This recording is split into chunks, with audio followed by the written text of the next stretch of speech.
Public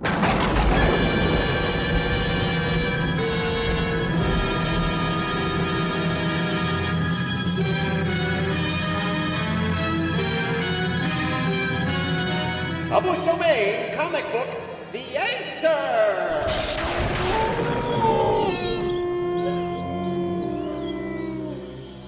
Hello, kiddies. Your old pal, the horror host, decided to get away from it all for a bit and relax in this nice, boggy, slimy, alligator-infested, smelly swamp.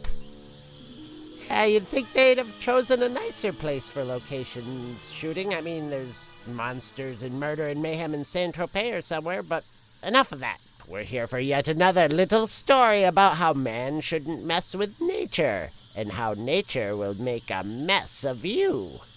Tell me, my children, can you stand up to the monster of the Bayou? Ow. Ow. Oh, man, I thought the swamp air would be good for me. Can any organism, once dead, return to the realm of the living? It was the contention of Professor Wilhelmina Eckerling that it could, provided the proper stimulation was administered.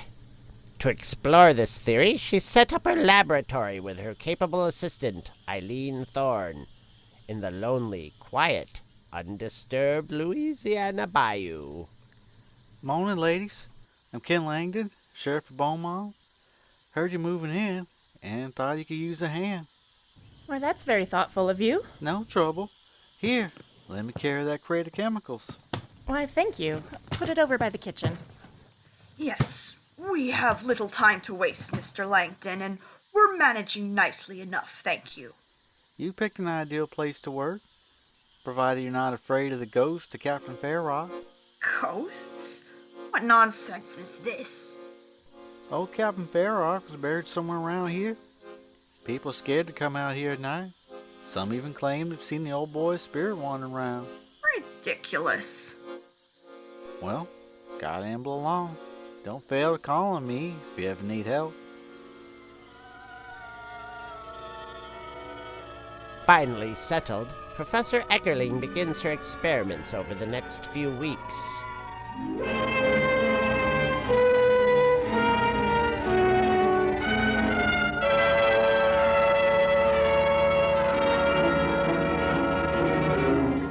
The reaction is positive. I know it'll work now, but I can't explain how, or what side effects it'll have. The only thing to do is to test it, Professor. Measurements must be exact. I'm breathless with anticipation. It must work. Stay alert. I want you to take accurate notes. Now, to inject this into the bird's main artery. Injection at 10:47 p.m. When do you think we'll see the results, ma'am? I can't say for sure. Miss Thorne, sterilize these instruments before our subject expresses any noticeable results.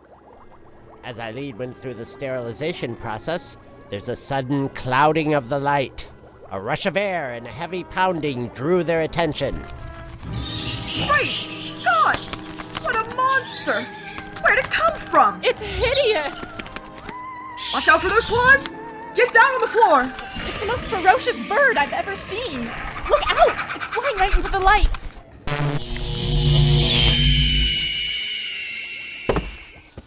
Must have caused a short circuit and been electrocuted. How did that horrible thing get in here? Run and get some candles, Eileen. I guess our experiment is ruined. Monster must have flown in through the window and gobbled up the specimen. But that's impossible. The window's closed and so is the door. That specimen! It must be that... Yes! That's it! That tiny dead bird and this immense thing! That's the answer to my question about side effects. We must preserve the serum. But the serum must be kept chilled, and with that short circuit, our refrigerator's off. Wait a moment. Sheriff Langdon said he'd do us a favor. Hurry. You must get him and refrigerate the serum. It'll It'll be a boon to science.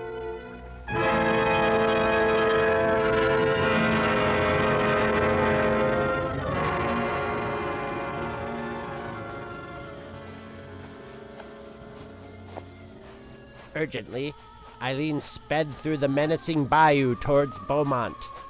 In her haste, she fails to notice a protruding root from one of the gigantic cypress trees along the path. The serum! Oh, my head. What's that shaking?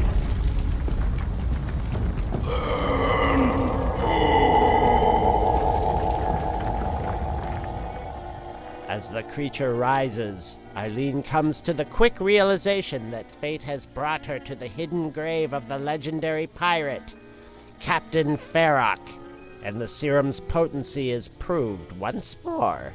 Ah! I've got to get back. This thing must be 14 feet tall. I hope Professor Eckerling has a gun.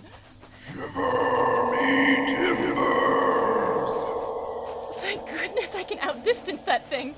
He's too clumsy for speed. Eileen races back to the laboratory and hurriedly relates her story. Oh, calm down, Eileen.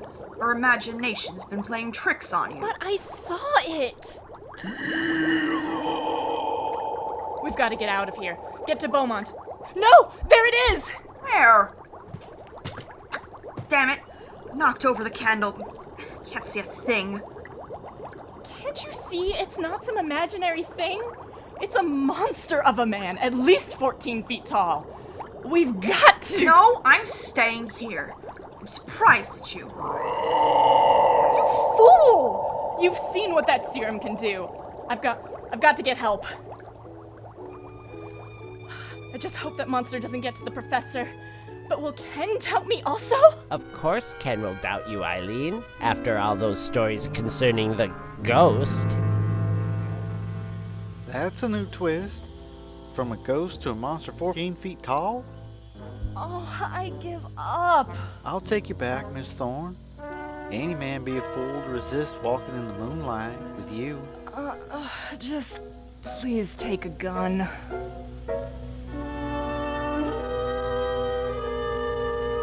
Can't we move a little faster? If that thing gets to Professor Eckerling before we do, it'll kill her.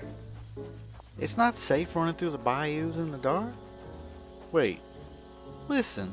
As Langdon raised his flashlight, a welcome sight greeted their eyes. Professor! Forgive me for doubting you, Eileen. I saw the monster. It's alive just like you described. But we mustn't harm it. Whatever it is, it's proof I'm on the right track. We can capture it in some way. I'm beginning to believe you, but it's dangerous. We can't just let it roam around. Don't be a fool, Sheriff. Few lives mean little compared to such a scientific discovery. We must... There it is! If you understand, keep back or I'll fire. In the name of science, no! Professor! Get out of the way! I have a responsibility to folks in Beaumont. It's either this thing You or... can't! It's almost upon us. Ken, shoot! I keep hitting it, but it doesn't stop coming. Run! It's still following us. Where are we heading? We can't head back to town. It'll destroy anything it gets its hands on.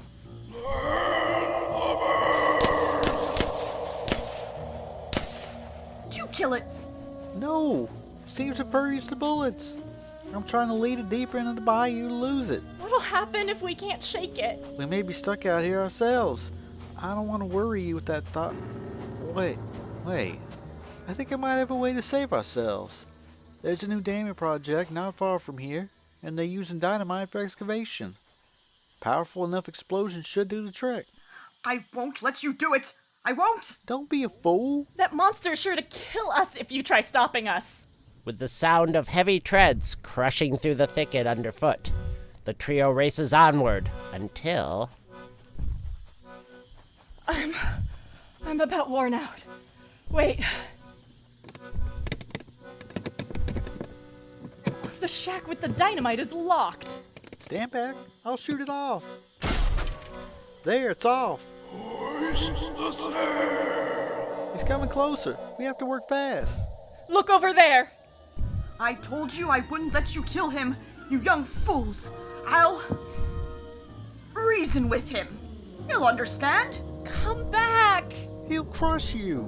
It's no use. She's a fanatic.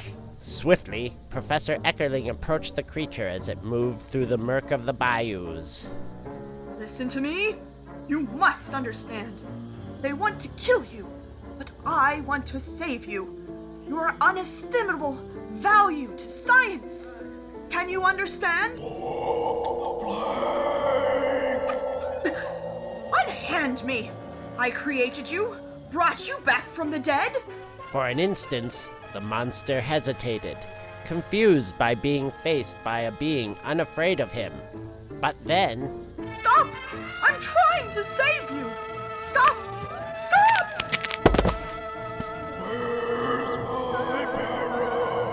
Why didn't you try to stop her? Look, I tried to reason with her. the sheriff squares off with his bundle of dynamite. There, it's lit. That monster should crash through any moment. There it is! Everything depends on this throw. Hurry, behind the shack. For a moment, a blazing set of sparks carve a trail through the air. You hurt?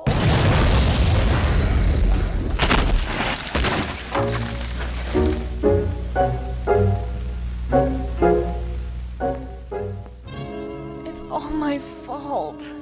The professor would still be alive if I hadn't been so clumsy and tripped. Don't blame yourself. She was a fanatic, trying to reason with that monster. It was suicide. Come on, Eileen. I'll take you back to Beaumont.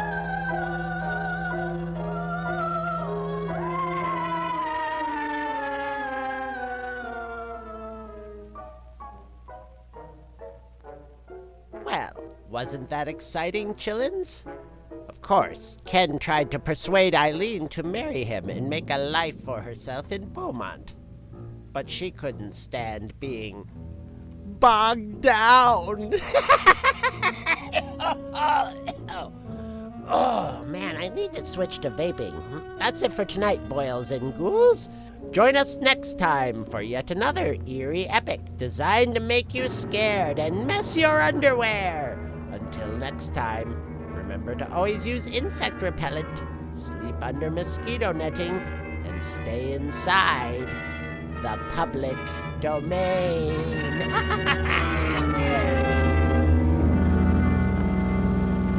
You've been listening to Monster of the Bayous, adapted by Thomas DJ and performed by the Ocadecagonagon Theater Works. Monster of the Bayou was based on the story featured in the Ace comic The Hand of Fate #8, published in 1951, drawn by Mike Sikowski with inks by Vic Alacia, and is in the public domain. If you enjoyed this story, it and many other comic books in the public domain are available at comicbookplus.com. Please visit and support them. Please visit the OTW at ocadecagonagon.blogspot.com for news on upcoming and current projects. Until next time, good night! Brought to you tonight by Funzy Soda Pop, gaily colored caffeinated sugar water that makes kids jump around, and by Ready Freddy from More Toys, the perfect jerk boyfriend for all your dolls. Now with special whining sounds. Ready Freddy, only from More. The more you want, the more you'll want more toys.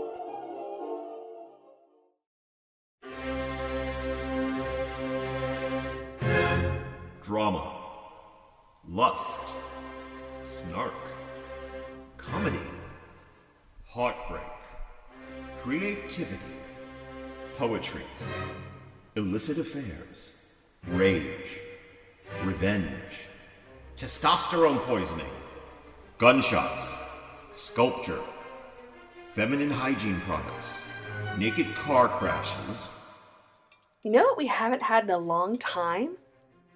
and liver. Terry Moore's Strangers in Paradise, the audio adaptation, coming to your ear holes in late 2020 on the Two True Freaks podcast network. Liver is my life.